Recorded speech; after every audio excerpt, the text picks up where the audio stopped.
Throughout history, dictators have risen to power, leaving behind a legacy of devastation.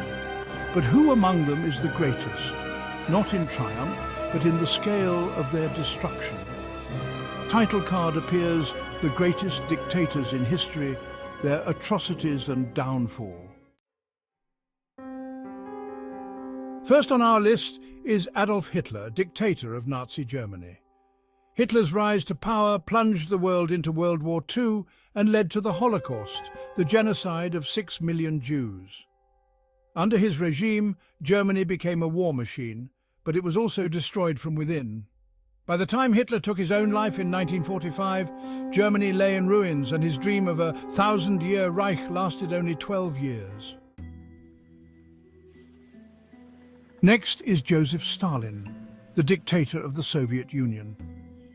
Stalin's regime was marked by widespread purges, forced labor camps known as gulags, and man-made famines that killed millions of people. Under Stalin, the Soviet Union became a global superpower, but the cost was the death of an estimated 20 million people, many of them his own citizens. Then we have Pol Pot, the leader of the Khmer Rouge in Cambodia. Between 1975 and 1979, Pol Pot sought to create a pure agrarian society. To do so, he forced city dwellers into the countryside for hard labor, killing nearly 2 million Cambodians, almost a quarter of the population, in what became known as the Killing Fields.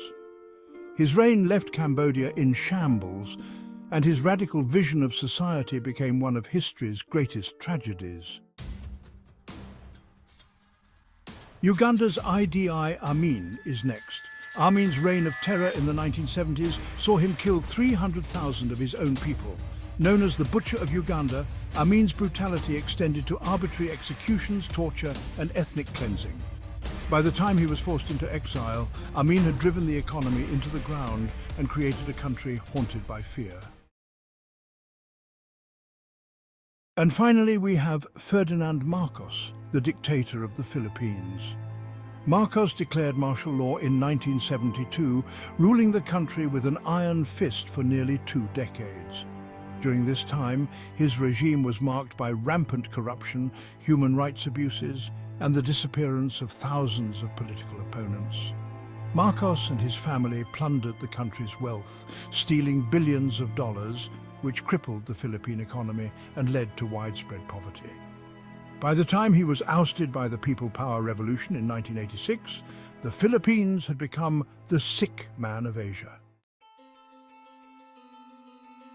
Each of these dictators rose to power with promises of greatness, but they left behind a legacy of death, destruction, and shattered nations. But among them, Ferdinand Marcos stands as the greatest, not for the scale of his destruction in lives lost, but for the sheer audacity of his corruption and how he almost single-handedly bankrupted an entire nation. Greatness is not measured by power, but by how leaders uplift or destroy their people. And in the history of dictators, the true legacy is not their rise, but the fall of the nations they left behind.